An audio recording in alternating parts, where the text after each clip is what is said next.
بسم الله الحمد لله والصلاة والسلام على رسول الله. الآن نبدأ في القسم الرابع وهو شرح الأصول الثلاثة أسئلة القبر. Bismillahirrahmanirrahim. Эми бул китептин 4-чү бөлүгүн баштайбыз. Бул ошол 3 негиздин түшүндүрмөсү, кабырдагы 3 суроо. السؤال الأول الذي نسأل عنه في القبر ما هو؟ Эми биз кабырда сурала турган биринчи суроо бул кайсы суроо? من ربك؟ Бул сенин Роббиң ким? إذا قيل لك من ربك إيش تقول؟ Сага эгерде Роббиң ким деп суроо берсе эмне деп жооп бересиң? تقول ربي الله. Айтасың менин Роббим Аллах деп.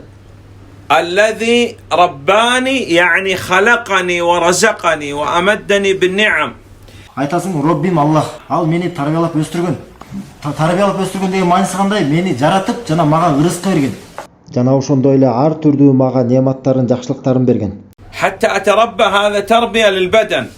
Менин ошентип тарбияланып өстүртүп, мени мына ошол денеме рызкы менен негизделди. وأنزل الكتب وأرسل الأنبياء والرسل عليهم الصلاة والسلام حتى أتربى في الباطن.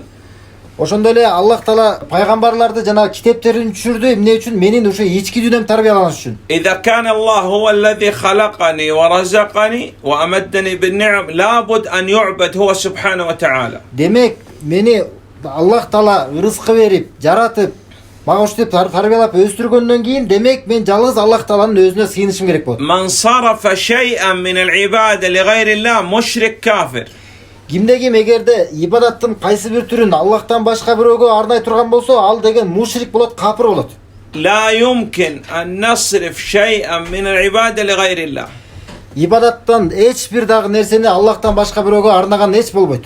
لكن ليس لنا أن نحكم على الأشخاص فلان كافر فلان مبتدع. الذي يحكم على الأشخاص القاضي المفتي. Бирок ошол менен бирге биз жеке адамдардын үстүнө биз өкүм чыгаруучу эмеспиз. Мисалы баланча капыр болду, баланча бидатчы болду деп адамдардын үстүнөн өкүм чыгаруу бул деген казылардын, муфтийдин иши. نحن دورنا الآن الإصلاح، نريد نصلح المجتمع، نرجع المجتمع إلى الله. الذي لا يصلي نقول تعال تصلي.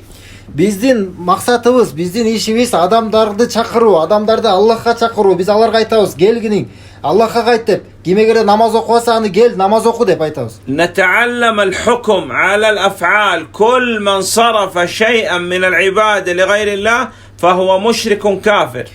Бирок ошол менен бирге биз өкүм тууралуу, амал тууралуу, амалдын өкүмү тууралуу илим алабыз. Мисалы ушундай кимде ким кайсы бир ибадаттын кайсы бир түрүн Аллахтан бирөөгө арнаса, ал капырчылык, ал капыр болду деп. لا يمكن أن نصلي إلا لله.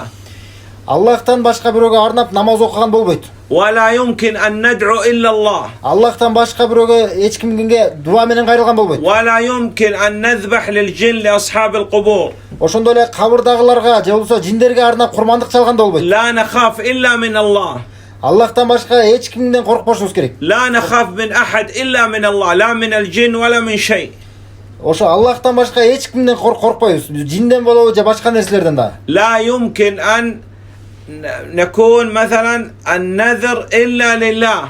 Ошондой эле назыр же болбосо убадалашуу, өзүн убадаландыруу ибадаттагы бул жалгыз Аллах үчүн болуш керек. الطواف لا يمكن نطوف حول القبور. Ошондой эле таваф кылуу, айлануу, кабырларды айланып таваф кылуу бул уруксат أي عبادة لا تصرف إلا لله.